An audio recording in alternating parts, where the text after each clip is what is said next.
Hi, my name is Dr. Ellen Kelman. I'm a psychologist in private practice in the Phoenix area, mostly in Scottsdale now. Been in the private practice for over 25 years, and I see age 6 and up in my practice, so pretty much all ages, and work a lot with adolescents as well. So it's my privilege to be here with you today, and I hope we're going to cover a lot of ground. We're going to talk about a subject that you probably don't think I was going to bring up, and that is, what do you think it means to be brave? You know, that's not a word we use all the time. When I think of brave, I think, okay, a firefighter running into a burning building. Maybe I think about a soldier going into combat. The other thing you might think about is jumping out of an airplane and hoping your parachute's going to open. That's really brave. You know, it's a hard word. It means things like courage, having courage, enduring pain. Man, I don't know about you, but I really don't like pain. So how do we all learn to be brave? It's not the easiest thing. For me, what I do all day is I talk to people. I'm a psychologist. And you know what? You talk to people all day too. All day. You talk to people online, you talk to people on text, you talk to people in person all day long. In some ways, it's a little easier for me. I get paid to talk to people. People come to me and they expect to talk. The most important thing that I want to teach you, not only about my job, but about how to be brave, is listen. You've got to listen. So today at our conference, we're talking mostly about how to listen to kids, how to listen to each other, how to listen to other adults. And really, the first thing that I have to tell you is just to be present. Now, maybe you don't know what that means. Being present means that you are just in the moment, that you are really attuned to that person. You're not thinking about, boy, I don't know that I want to get involved in this. I don't really like taking risks. What if I get embarrassed? What if they're angry at me? I could say the wrong thing. Well, I tell you, being brave is about putting all that aside and just being who you are, being calm, being courageous enough to just hear what somebody else has to say. So I think that I want to bring in here the theme about connections. How do you connect to people? What does it take for you to relate? Some people like to use humor. I like to use a lot of humor when I'm working. I think that it's a good idea. Some people like to tell stories, and that's fine. The key here is just to be natural, calm down. But what if it's a risk? What if it's something really serious? Gosh, I don't know. It's hard to get involved. You have to understand that for me, people don't come to me on their best day. People don't come to me just because life is peachy. So I've kind of got it easier. I ask tough questions all the time. I ask direct tough questions. I ask things like, do you feel like you're going to hurt yourself or somebody else? Now, I don't really expect you to do that, but again, that's kind of what it means to be brave.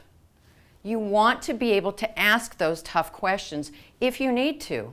So whether you're a parent or a teacher or a professional of some sort, it doesn't matter. You have the skill it takes to connect. That's the theme of our conference, connections.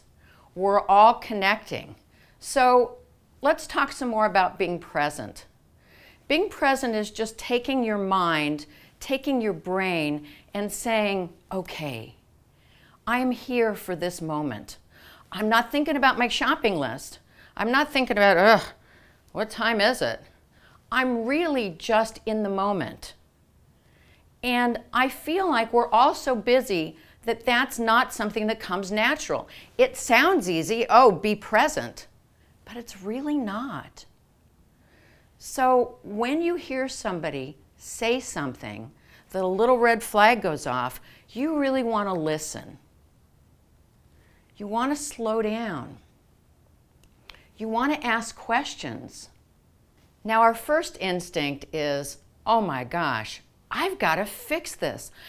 I'm the adult in the room. I should have an answer. No, we don't always have answers, and we can't always fix it. And we're not really being asked to fix it. That's the thing you have to remember. You're not here to fix everything, but you are here to listen and to really try to give that person a sounding board. So let's go through a few examples. Let's start with teachers. Here you are, you're in the classroom, and you're walking around, and you happen to notice that on top of a student's page, they've written D-I-E, die. That seems rather odd, and so this red flag ought to be waving for you over here, and you're probably going to go, oh my, that doesn't sound very good. What should I do? How do I fix this? Well, I think you make a mental note, and when you get a chance, you talk to that student one-on-one, and all you say is, I noticed that you wrote something on your page. It said die. Tell me about this. And then you have to be quiet. Don't say a lot. Remember, we're listening. If they say, oh, it doesn't mean anything, I was just messing around, I think you have to ask another question, like, well, I know you mess around a lot, but I've never seen you write that word on your page, so I'm thinking that that's kind of different. Has something happened? Is something different in your life? Do you want to talk about it? I'm happy just to listen. And that's what you do. And I'm hoping they'll take the opportunity. And maybe they're not ready yet, and that's okay too. Here's what you don't want to do. You don't want to just ignore it and say, oh, you know, I'm sure it's nothing. I don't really want to get involved. No, remember, we're working on being brave. And being brave means that you just take a little leap, just a little one, not out of the plane, just a little leap. And that leap means that you're going to tell this individual, I care about you. I don't think it was really by chance that you wrote that word on the top of your page. And I want to listen. So here I am. And if you can't talk to me now, maybe we could talk later. Maybe there's somebody else you feel more comfortable talking to. So I feel like you want to give that student the opportunity. Now this applies to all situations. Let's say that it's not a student. Maybe it's your child. Maybe it's a friend of your child who has said something that just makes a little red flag go up and wave at you. Pay attention to those red flags. You know, you've got experience in this world. Those red flags tell you a lot. And just find a way to ask.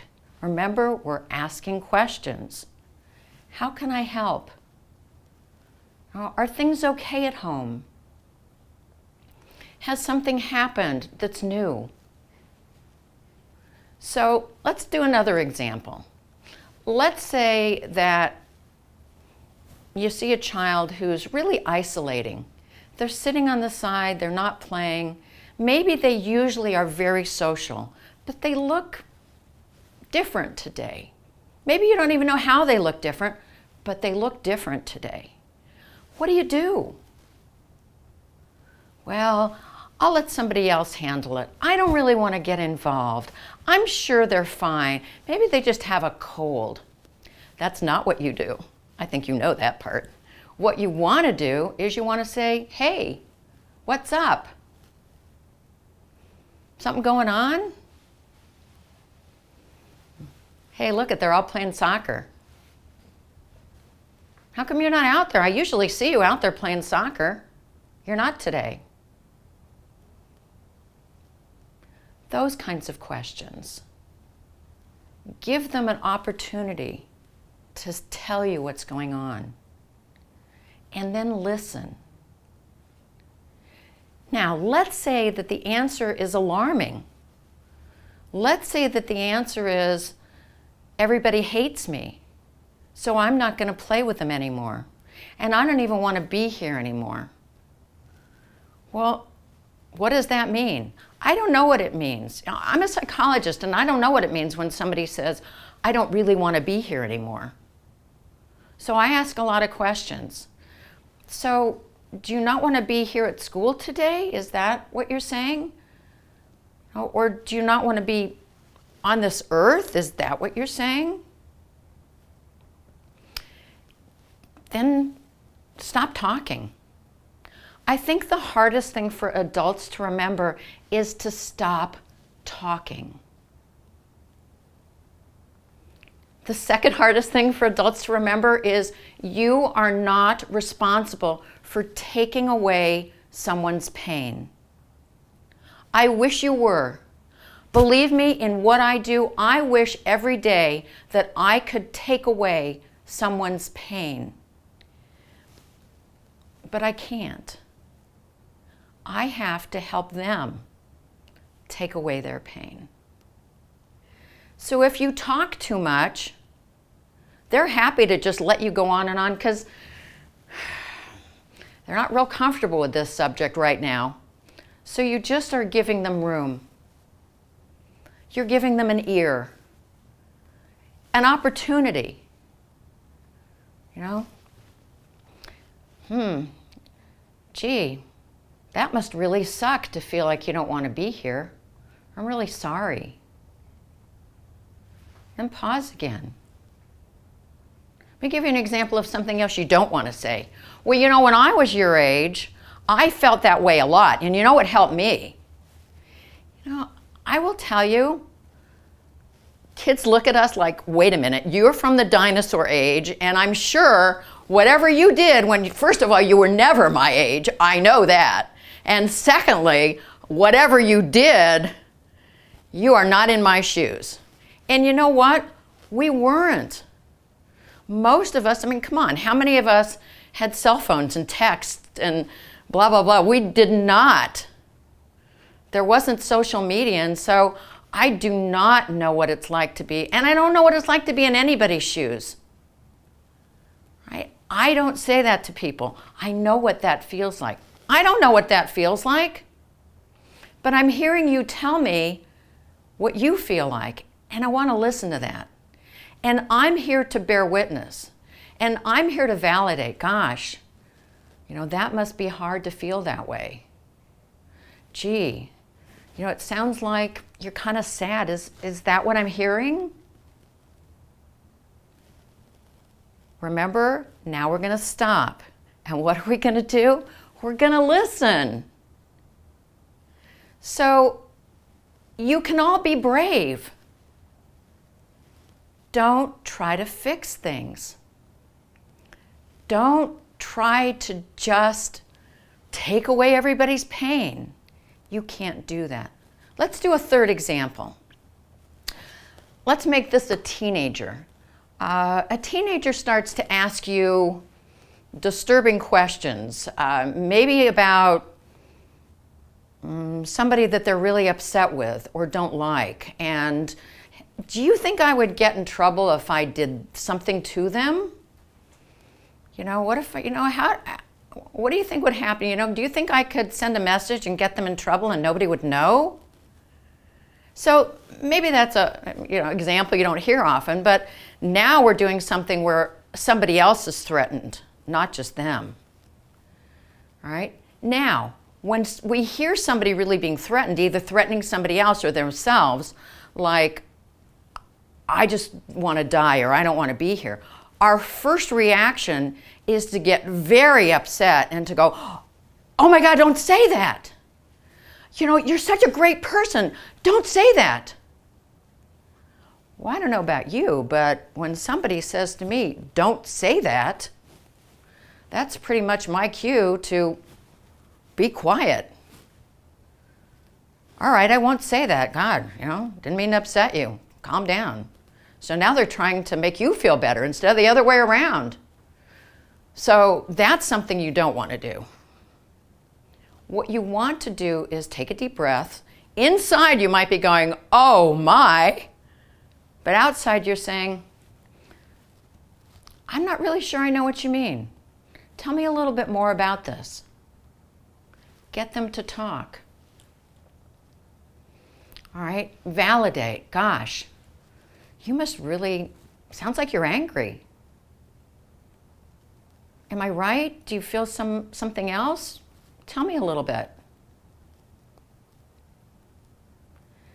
Really want to hear, really want to give them that platform to be able to take that risk.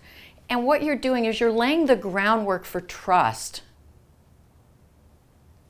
While we're talking about people at risk threatening to hurt either themselves or somebody else, there's one more thing that I want to caution you about with anybody, with adults, with children, and this is something that I always make sure to explain to people. And it's about confidentiality. See, most of us, when we hear that somebody is maybe at risk to doing some sort of harm, we think, oh, well, they trust me enough to tell me, so I need to keep that confidential. Boy, that is a slippery slope. And so let's go back to being brave. Being brave is sticking your neck out a little bit. So you're not going to keep everything confidential. I have people, teens, kids ask me all the time, is this confidential? Is this private? Is this just between us? Kids will say, now you don't have to tell my mom, right? And I say, well, it depends what it is. You know, if you're going to tell me that, you know, you're angry at your brother, then I don't have to tell your mom. But if you tell me that you're going to go, you know, beat him up, I'm probably going to tell your mom that. Or if you want to tell me something about, I may have to tell your mom. So I'm not real specific all the time, but I'm honest. So don't promise confidentiality. Don't promise that you're not going to go tell somebody. You might say, I'm not really even sure what you're talking about yet, but I can't promise. You know, let's talk a little bit more about it. Okay? Now I said a word, hopefully you heard it just now. It was honest. With anything, and I hope with any people, but especially when you're talking to kids, the first thing that they want you to do is just be honest. That's all. Don't say things that you can't promise. Don't say things that aren't true. Just be honest. Like, I know you'll feel better tomorrow. Well, how do you know that? Or this is going to go away, you'll see. Or I know all the kids really do like you. Do you know that? I don't know that for sure. I don't think you know that for sure. So don't promise things you can't deliver. Okay? You can say, it's my feeling, or I believe, or I don't know, let's think about it. Let's talk about it some more. Who do you think doesn't like you? What did that person do to make you so upset? What other feelings do you have about it? And then validate, gosh, that must really hurt. So when you're being brave, you're being honest, you're being present, you're listening, you're in the moment, you're focused, you're calm, and you're just being who you are. If that's with a sense of humor, then that's great. Right? Don't promise what you can't deliver. and don't worry about solving problems that you can't solve. So lastly, I want to bring up another topic that's really difficult for all of us, and that topic is grief. I will tell you that we've all had experience with grief, and we all have trouble with it. It doesn't get any easier. In my volunteer life, I volunteer with an organization in town that's been around for over 20 years. It's called Stepping Stones of Hope. If you don't know that organization, write that name down. Again, Stepping Stones of Hope. It is wonderful. I've been a volunteer for over 20 years. What they do is they work with children and their families on grief. And this kind of grief is when someone dies. So when someone dies, children and their families come to this organization, and we have weekend retreats. And they're life-changing. I don't even know how to describe it. I've done probably 100 or more, and every single time I can't believe the change in people. So Stepping Stones of Hope. And so let me give you a little help with grief. First of all, there are a lot of cultural beliefs out there surrounding grief when someone dies. And that's helpful. Ritual is very helpful when we're grieving. Now, Americans don't do very well. Most Americans can't even say the word died. What do we say? We say passed on or lost. Well, let me tell you a little story about lost. It's like, well, we lost Grandpa last week. Now, us adults, we understand that that means that Grandpa died. But when you're a little kid, that's not what lost means. All right? Lost means to them, we got to find Grandpa.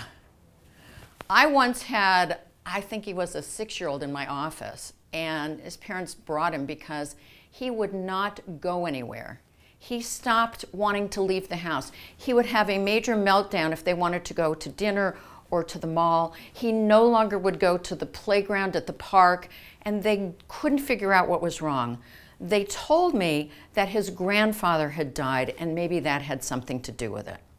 So I started to talk to this little kid, and basically I asked him about his grandpa, and he told me that there were a lot of people over after the funeral, and it was very confusing because people were talking about how sorry they were that they had lost Grandpa.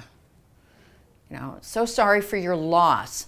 And so he didn't know why nobody was out looking for Grandpa and how he got lost. And so he was afraid that if he went to the playground, maybe he would get lost and never come back like Grandpa.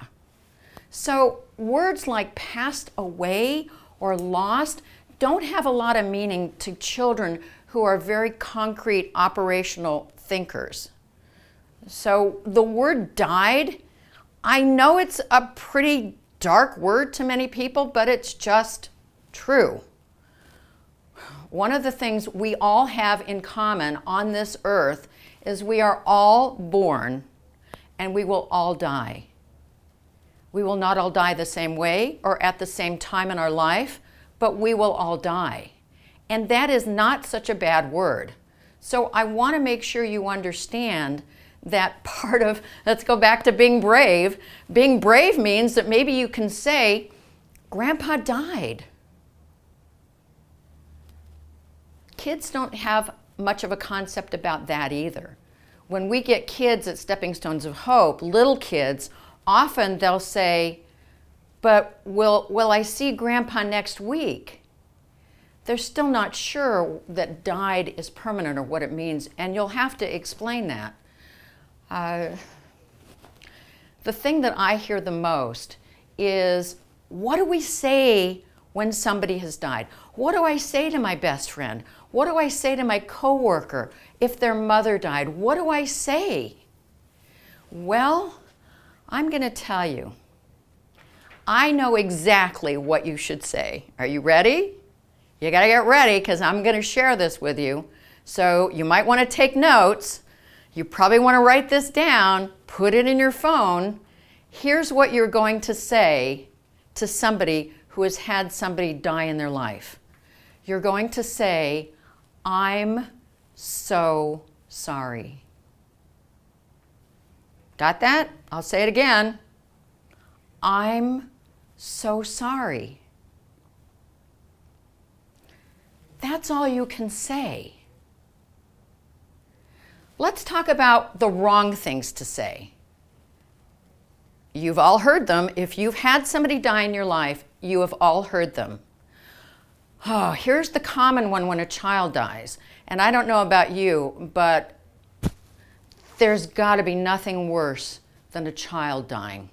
It's just out of order. But here's what people say. Well, God needed another angel. I don't want to hear that. I don't think anybody who's had a child die wants to hear that. Or how about this when somebody dies? I know exactly how you feel. My great aunt died 2 years ago, or my dog died last week. I know how you feel. You don't know how they feel. You don't know how they feel. Maybe you've had somebody die in your life, and maybe you've gone through grief.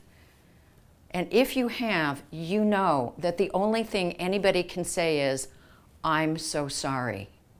Because Americans want to fix everything. They want to fix things. We are a society of fixers. And in many situations, that's a great attribute. When it comes to grief, it's not such a great attribute because you're not going to fix it.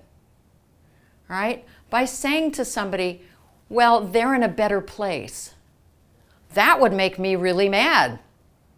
Because I don't want that person that I've loved for all these years to be in a better place. I want them right here with me.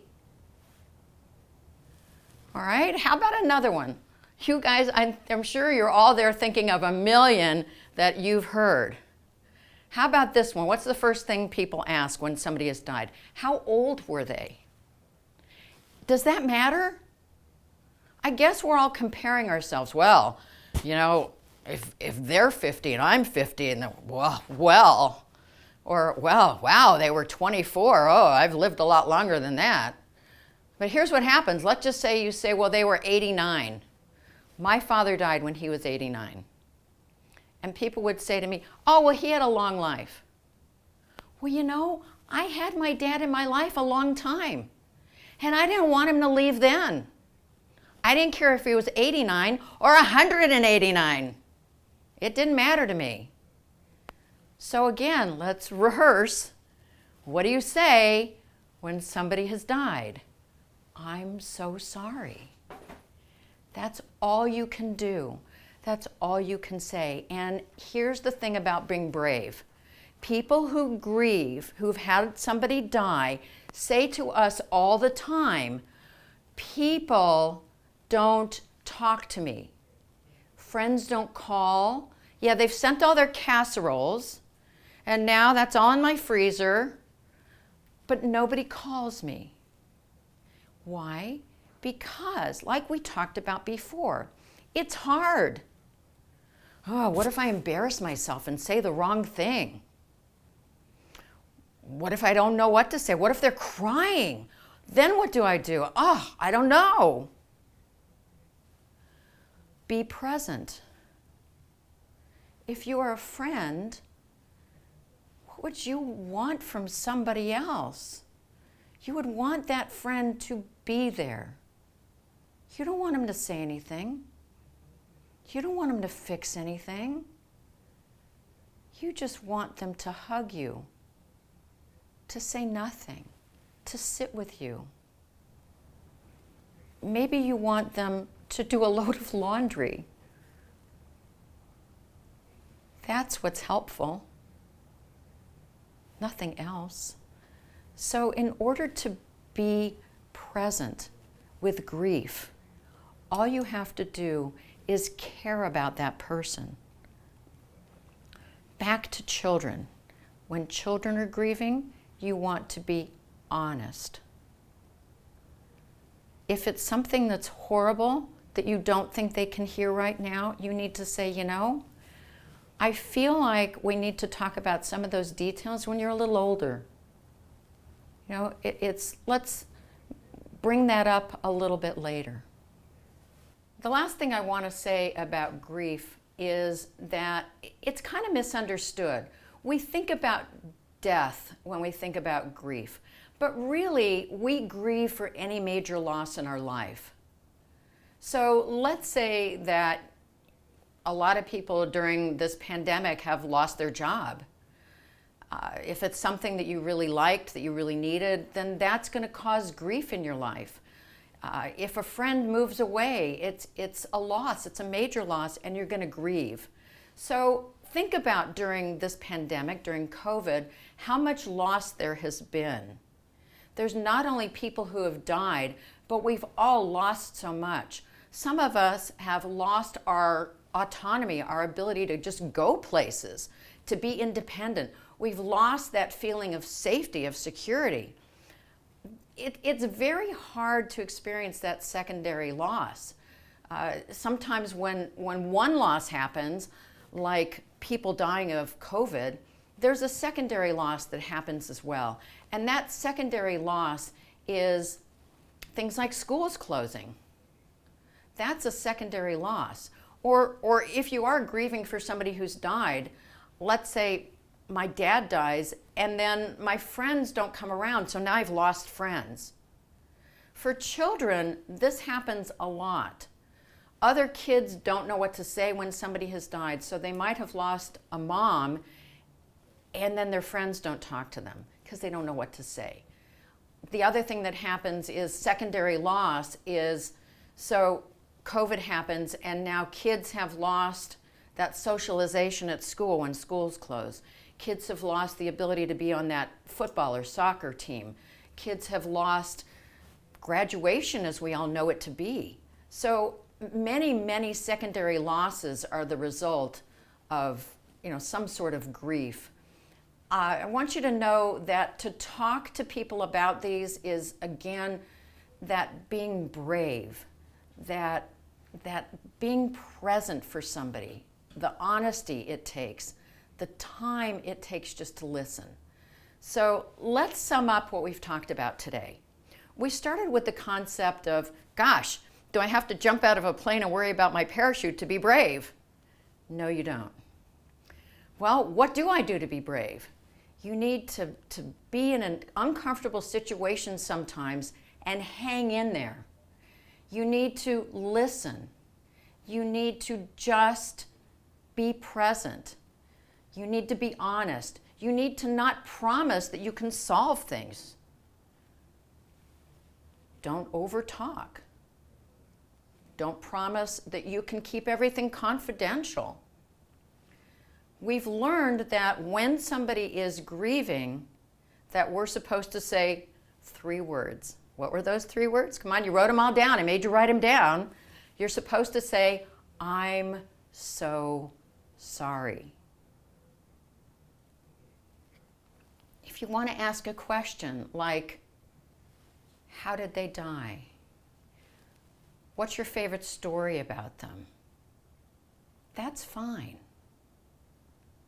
But just listen. Because if you take the time, especially if you hear that there's somebody at risk, and you take the time to just be brave, you might just save a life. Thank you for listening today.